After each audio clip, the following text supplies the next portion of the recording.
Hi friends, இப்போ நான் ஆட்டுக்கால் பாயா நான் வீட்டில் செஞ்சேன். அதுதான் நான் உங்கள்கிட்ட ரெசிப்பியாக ஷேர் பண்ணுறேன். எனக்கு கட் பண்ணியே வாங்கிட்டு வந்துட்டாங்க. நல்லா அந்த முடியெல்லாம் சுட்டே வாங்கிட்டு வந்தாங்க.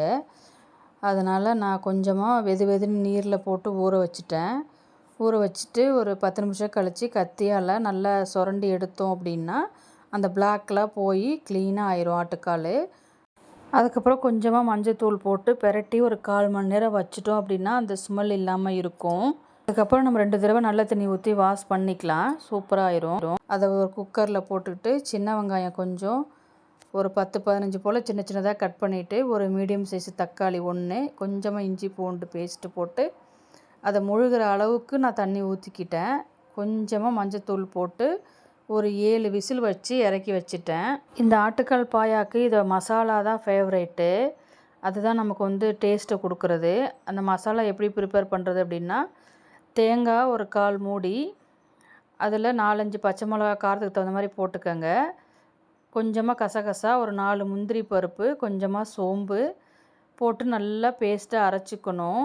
குக்கரில் இருக்கிற ப்ரெஷர்லாம் அடங்கினதுக்கப்புறம் அதை வேறு கிண்ணத்தில் மாற்றி வச்சுட்டு அதே குக்கரில் கொஞ்சமாக ஆயில் விட்டு பட்டை, சோம்பு, அன்னாசிப்பூ, ஏலக்காய் எல்லாம் போட்டு நல்லா வதக்கினதுக்கப்புறம் மீடியம் சைஸ் பெரிய வெங்காயம் நான் குட்டி குட்டியாக நறுக்கி வச்சுருந்தேன், அதையும் போட்டுக்கிட்டேன்.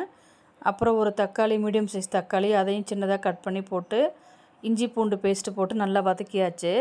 அந்த பச்சை வாசனை போனதுக்கப்புறம் நம்ம அரைச்ச அந்த தேங்காய் பேஸ்ட் அதில் போட்டு வதக்கணும். அது கூட கொஞ்சமாக புதினா தழை போடணும். அந்த புதினா தழை போட்டால் தான் அந்த ஆட்டுக்கால் பாயை நல்லா அந்த ஸ்மெல்லை கொடுக்கும். அந்த அரைச்ச பேஸ்ட்டை போட்டு நல்லா வதக்குனதுக்கப்புறம் கொஞ்சம் பச்சை வாசனை போனதுக்கப்புறமா நம்ம எடுத்து வச்சுருக்க ஆட்டுக்கால் அந்த தண்ணியோடு நம்ம அப்படியே ஊற்றிக்கலாம். தண்ணி உங்களுக்கு தேவைப்படாது, எக்ஸ்ட்ரா கரெக்டாக தான் நான் வச்சுருக்கேன். உங்களுக்கு தேவைப்பட்டதுன்னா கொஞ்சம் கூட கூட ஊற்றிக்கலாம். உப்பு மட்டும் கொஞ்சம் செக் பண்ணிக்கணும். நம்ம ஆட்டுக்கால் வேக போடும்போது கொஞ்சமாக உப்பு போட்டிருப்போம்.